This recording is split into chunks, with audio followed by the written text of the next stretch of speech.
এই মুসলমানদের উপরে যে জুলুম হচ্ছে, শুধু আমাদের ভারতবর্ষের বুকে বিভিন্ন জায়গায় নামের উপর হচ্ছে জুলুম আজকে চারিদিকে।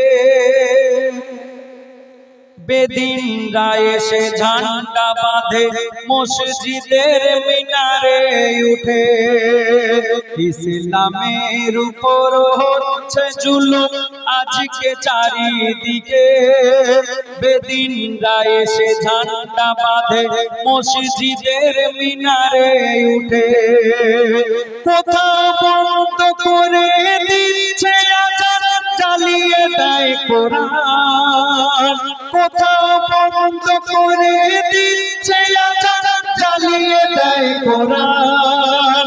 আমার নবীর নামে কত করেছে বদনাম, আমার নবীর নামে কত করেছে বদনাম। ইসলামের উপর হচ্ছে জুলুম আজকে চারিদিকে। বেদিনরা এসে ঝান্ডা বাঁধে মসজিদের মিনারে উঠে। আজকে এই ভারতবর্ষের বুকে ভিতরে ভিতরে একটা খবর চলছে, কি জানেন? বলে এই ভারতটাকে হিন্দু রাষ্ট্র বানানো হবে। আমার লেখক লিখলেন, এই ভারতবর্ষের বুকে মুসলমানরা 700 বছর রাজত্ব করেছিল, 700 বছর। সে যুগে রাজা বাদশা তারা যদি একবার মনে করতো ভারতটাকে মুসলিম রাষ্ট্র করে দেব, এক পলকে করে দিতে পারত, কিন্তু না। তারা আমার নবীর আদর্শকে, আমার নবী বলেছিলেন যার ধর্ম তার কাছে ভালো, সুতরাং কেউ কারো ধর্মে আঘাত করো না। তাই আমার লেখক লিখলেন, ওগো 700 বছর এই ভারতে মুসলিমরা করেছিল শাসন। কোন মন্দিরেতে ঘন্টা বাজাতে কেউ করেনি কবু বারণ। কেন? ধর্ম নিয়ে এত রাজনীতি হতো না, ওগো ধর্ম নিয়ে এত রাজনীতি হতো না।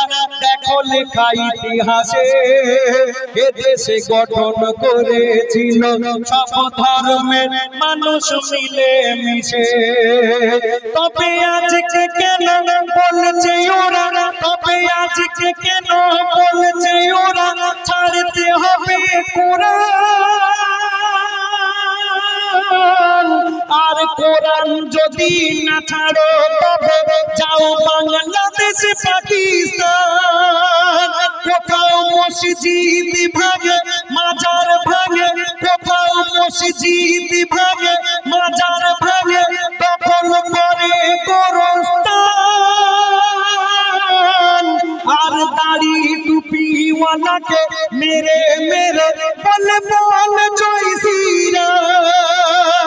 ওরে শিশু নারী, ওরে শিশু নারী হত্যাকারী, তোরা হয়ে যা সাবধান। কেন?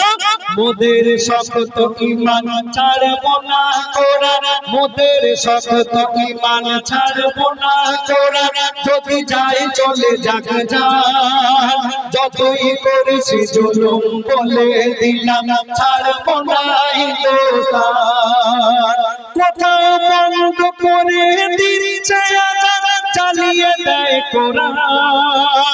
কোথাও বন্ধ করে দিচ্ছে আজান, চালিয়ে দেয় কোরআন।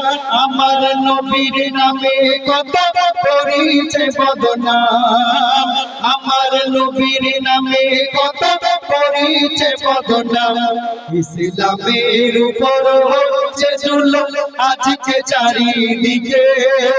বেদিনরা এসে ঝান্ডা বাঁধে মসজিদের মিনারে উঠে।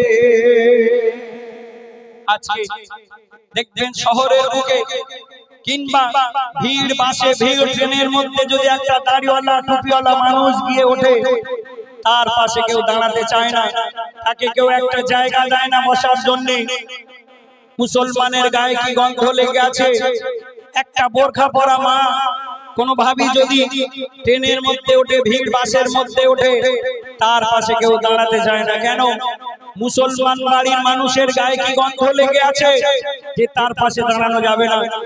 আমার লেখক লিখলেন মুসলমানদের উপরে যে এই জুলুম হচ্ছে, দেখবেন আপনার ইউটিউবের মাধ্যমে দেখছেন দাড়িওয়ালা টুপিওয়ালা মানুষের ধরে নানান রকম ভাবে পেরেশানির মধ্যে ফেলা হচ্ছে। কোন সময় বলা হচ্ছে ওয়াকফ সম্পত্তি দখল করে নেবে, আমাদেরকে ভয় দেখানো হচ্ছে নানান রকম ভাবে। মুসলমানদের উপরে যে এই জুলুম হচ্ছে, আজকে আপনারা শুনে রাখুন, এটা হওয়ার কথা ছিল। এর জন্য আমাদের ভয় পাওয়ার কোনো কারণ নেই। কেন? আমার নবী হাদিসের মধ্যে বলে গেলেন এমন একটা যুগ আসবে শুধু মুসলমান বাড়ির ইমানদার মানুষেরা মার খাবে। তবে তারপরে কি ঘটবে আমার লেখক লিখলেন, বলছে দেখুন, ওগো আমার নবীর ভবিষ্যবাণী, ওগো আমার নবীর ভবিষ্যবাণী হাদিসে লিখে গেলেন বারে বার। 14 সিদ্দিক পরে মুসলিমদের উপরে বাড়বে বেদিনদের অত্যাচার। তবে সেই অত্যাচারের সীমা যেদিন, সেই অত্যাচারের সীমা যেদিন পার হয়ে যাবে, কোন একে রোজার শুক্রবারে কাবার ধারে ইমাম মেহেদীর আবির্ভাব হবে। আর তখন কি হবে? চৌথা আসমান হতে ঈসা নবী নেমে আসবে পৃথিবীতে, ইমাম মেহেদীর সাথে জোট বেঁধে যুদ্ধ করবে বেদিনদের সাথে। আর তখন কি হবে? ইসলাম বিরোধী, ইসলাম বিরোধী যত ধর্ম জাতি সব একে হয়ে যাবে, আর মুসলিমদের সাথে সেদিন ভয়ঙ্কর যুদ্ধ শুরু হবে। আর অবশেষে অবশেষে সেই যুদ্ধ মুসলিমরা জিতে যাবে, আর সারা পৃথিবীতে এক ধর্ম ইসলাম কায়েম হবে। আর যত বেদিন কলমা পড়ে সেদিন, যত বেদিন কলমা পড়ে সেদিন মুমিন হয়ে যাবে। সেই আলামত শুরু হয়ে গেছে, সাবধান হও মুসলমান, তাই কাফন পরে তৈরি থেকো তানবীর কালা, কাফন পরে তৈরি থেকো তানবীর কালা। কোথাও বন্ধ করে দিচ্ছে আজান, চালিয়ে দেয় কোরআন, আমার নবীর নামে কত করেছে বদনাম, ইসলামের উপর হচ্ছে জুলুম আজকে চারিদিকে। বেদিনরা এসে ঝান্ডা বাঁধে মসজিদের মিনারে উঠে, মসজিদের মিনারে উঠে।